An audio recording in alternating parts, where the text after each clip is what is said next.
Assalamualaikum warahmatullahi wabarakatuh. Waalaikumsalam. Alhamdulillah, alhamdulillahirabbil alamin. Wassalatu wassalamu ala asrofil anbiya'i wal mursalin. Asyhadu alla ilaha illallah wa asyhadu anna Muhammadan abduhu wa rasuluhu. Amma ba'd. Alhamdulillah, kita berjumpa lagi dengan kajian online.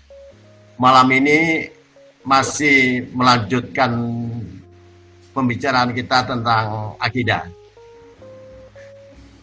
Dan alhamdulillah malam ini sudah hadir guru kita Ustadz Farhan Suhail. Apa kabar Ustadz? Alhamdulillah sehat dan gimana Tad? Sehat ya? Sehat ya. Alhamdulillah Ustadz. Baik Ustadz, kita masih menyambung tentang akidah ini Ustadz. Berkaitan dengan akidah ini Ustadz, mohon dijabarkan lebih lanjut terkait dengan akidah yang dalilnya akli dan nakli, Ustaz.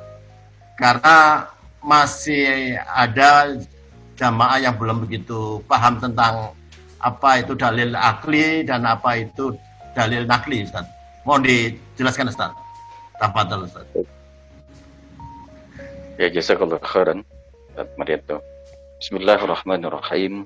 Alhamdulillahirabbil alamin, hamdan thayyiban mubarakan fihi, wa asyhadu an la ilaha illallah wahdahu la syarikalah, wa asyhadu anna Muhammadan 'abduhu wa rasuluhu la nabiyya ba'da. Allahumma shalli wa sallim wa barik ala sayyidina Muhammadin wa ala alihi wa sahbihi ajma'in wa man tabi'ahum bi ihsanin ila yaumiddin. Pembahasan tentang akidah ketika bicara dalil itu adalah sesuatu yang sangat pokok, ya. Karena ingat untuk refresh bahwa sesuai dengan pengertiannya, iman itu adalah pembenaran yang bersifat pasti dan sesuai fakta yang didasarkan kepada bukti atau dalil-dalil, sehingga keimanan ini tidak bisa terwujud tanpa adanya dalil.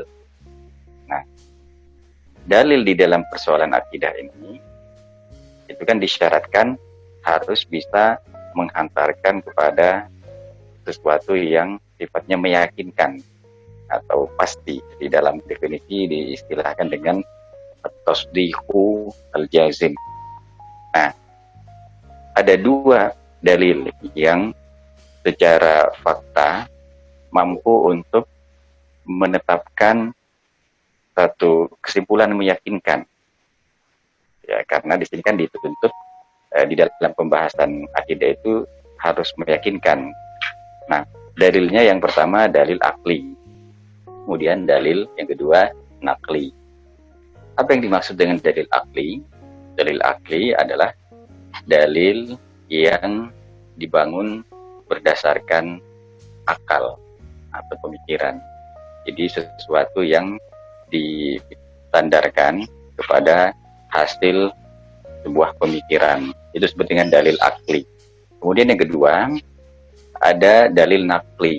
Dalil nakli ini yaitu dalil yang disandarkan kepada hasil nukil. Nukil itu artinya mengutip. Di sini yang dimaksud adalah wahyu Allah Subhanahu wa taala. Jadi dalil berupa Quran dan juga berupa hadits yang sifatnya mutawatir.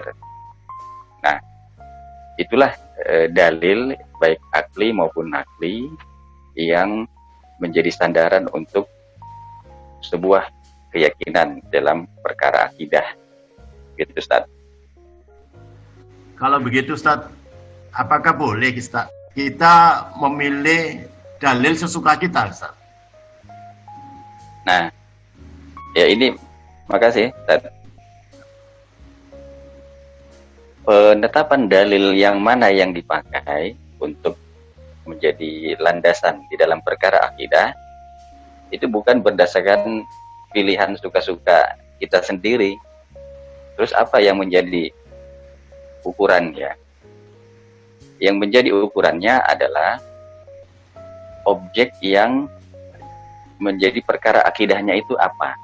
Itulah yang kemudian menentukan dalil yang mana yang tepat untuk dipakai. Jadi misalnya ya, objek pembahasannya tentang surga dan neraka, objek pembahasannya tentang hari kiamat, itu adalah objek pembahasan yang tertentu yang kemudian nanti akan menentukan mana dalilnya. Atau pembahasan tentang Al-Quran sebagai kalamullah. Nah, ini adalah yang menjadi faktor penentu dalil yang mana yang kita pakai. Ringkasnya, bahwa penetapan jenis dalil di dalam perkara akidah ditentukan oleh objek yang dibicarakan atau objek yang dibahas. Nah, berarti objeknya ini ada dua macam juga. Ya, objek yang dua macam ini apa saja? Yang pertama adalah objek yang dia tidak bisa diindra langsung oleh manusia. Ya, misalnya tadi contoh tentang hari kiamat, di sana ada surga, ada neraka, tentang malaikat, atau tentang nabi-nabi sebelum Nabi Muhammad SAW, tentang kitab-kitab sebelum Al-Quran, dan seterusnya. Nah, itu kan sesuatu yang tidak bisa dijangkau oleh akal pikiran manusia di zaman Nabi Muhammad dan seterusnya sampai kita itu. Sehingga ini termasuk perkara-perkara yang gaib. Gitu. Berarti dalilnya harus nakli, didasarkan kepada wahyu. Adapun yang kedua, yaitu objek yang jenisnya berupa perkara yang bisa dijangkau oleh manusia, bisa diindra oleh manusia. Contohnya adalah tentang kebenaran Al-Quran sebagai kalamullah. Itu bisa dijangkau oleh akal pikiran manusia. Jadi secara sederhana bahwa dalil akli itu dipakai untuk menetapkan perkara-perkara akidah yang bisa diindra oleh manusia, yaitu apa saja. Yang pertama adalah dalil tentang keimanan terhadap wujudnya Allah. Yang kedua yaitu tentang Al-Quran sebagai kalamullah. Yang ketiga yaitu Muhammad sebagai Rasulullah. Nah, tiga perkara akidah ini adalah dibangun berdasarkan dalil akli. Ya, yang selainnya maka dibangun menggunakan dalil nakli, yaitu kita beriman kepada Rasul sebelum Nabi SAW, kita beriman kepada kitab sebelum Al-Quran Al-Karim, kita beriman kepada hari kiamat, beriman kepada para malaikat. Itu adalah perkara-perkara yang didasarkan kepada dalil nakli atau wahyu. Wallahu a'lam bishawab. Gitu, Tad. Alhamdulillah, Ustaz. Cukup gamblang sebenarnya apa yang diuraikan oleh Ustaz tentang dalil akli dan dalil nakli. Namun umumnya, Ustaz, ya, di tengah-tengah masyarakat ini rata-rata masih sering menghafal atau hanya dihafal aja, Ustaz. Apakah itu bisa dibenarkan, Ustaz? Jadi bukan dicerna secara detail tentang objek-objek yang harus menggunakan, yang diindra dengan menggunakan dalil akli tadi. Namun kebanyakan masyarakat umumnya itu hanya dihafal. Nah, apakah hal ini dibenarkan, Ustaz? Ya. Dalil itu kan fungsinya untuk membuktikan kebenaran sesuatu. Nah, di dalam petunjuk Islam, akidah kita sebagai Muslim ini dibangun bukan hanya sekedar terima begitu saja, atau bukan hanya sekedar dapat warisan dari orang tua kita beriman, atau kita terima sebagai perkara yang kita ikuti karena lingkungan kita Muslim. Tidak demikian, melainkan harus melalui proses pemikiran kita masing-masing sebagai Muslim, harus menjalani proses berpikirnya itu. Nah, artinya manusia tidak boleh kemudian untuk suka-suka memilih ya tentang dalil-dalil dalam perkara akidah ini, kemudian mencukupkan diri hanya sekedar menghafal, ya.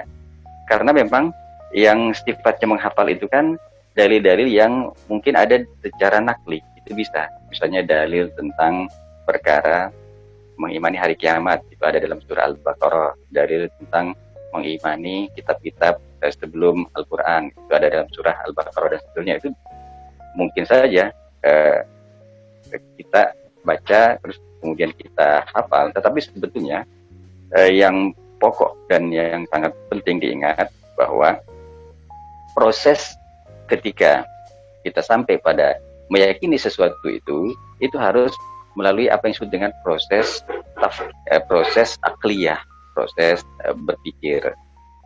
Adapun dalil yaitu adalah sebagai pijakannya saja. Intinya adalah bahwa kita menerima itu dan kita meyakini perkara itu setelah kita merasa yakin, puas terhadap landasan pembuktiannya, yaitu dalil yang ada itu. Begitu, Ustaz. Surah Ustaz.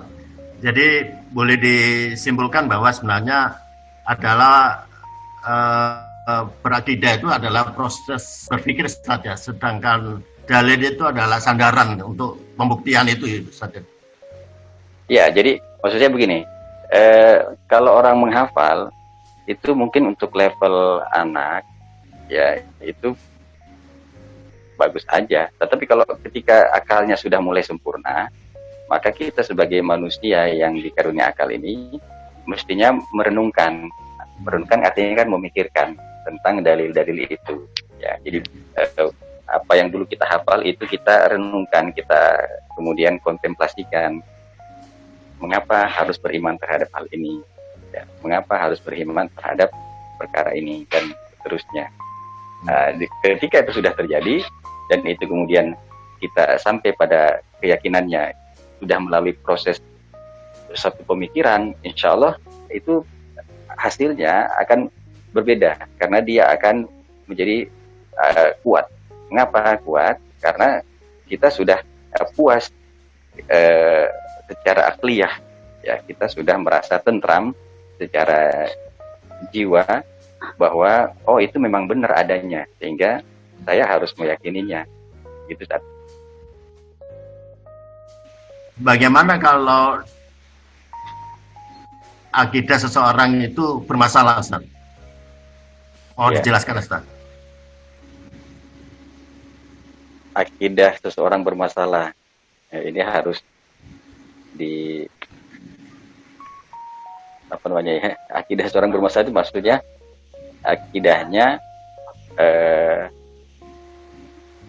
apa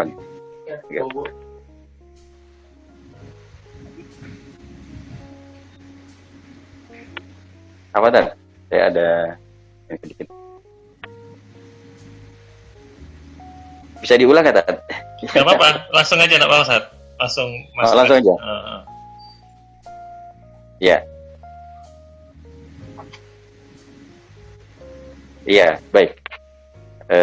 Terima kasih Ustaz Maryam. Bagaimana jika akidah seorang itu bermasalah? Nah, akidah seorang muslim ini kan mestinya membuahkan hasil, yaitu terikat dengan syariat secara meyakinkan dan secara kafah. Itu akidahnya insya Allah berarti mantap. Tapi kadang-kadang memang akidah di antara kaum muslimin jadi masalah.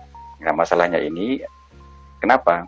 Masalahnya adalah banyak, ya, yaitu satu, bisa jadi keterikatan terhadap syariatnya itu lemah. Bisa jadi karena memang dari sisi akidah ini tidak tertancap dengan kuat, sehingga tidak kemudian mendorongnya terikat dengan syariat. Mengapa tidak tertancap dengan kuat, tidak menghunjam di dalam jiwa seorang muslim akidahnya itu? Padahal akidah adalah keyakinan, namanya keyakinan berarti sudah merasuk ke dalam hati seorang manusia. Karena apa? Karena dua hal. Satu adalah ketika akidah itu tidak memuaskan dirinya secara akliyah gitu, tidak memberikan kepuasan kepada akal kita atau akal manusia, mungkin faktor keturunan, mungkin faktor warisan, mungkin faktor ikut-ikutan dan lain-lain. Berbeda halnya jika hal itu sudah melalui proses pemikiran. Alhamdulillah. Terima kasih Ustaz, pemaparannya cukup jelas. Dan alhamdulillah kajian malam ini yang berkaitan dengan akidah sudah dijelaskan dengan gamblang oleh guru kita. Mudah-mudahan ini bermanfaat bagi kita semua. Kepada Ustadz Farhan kami ucapkan jazakallah khairan katsira. Kiranya kajian online malam ini kita cukupkan sampai di sini. Barangkali ada yang ingin tanyakan, kami persilakan.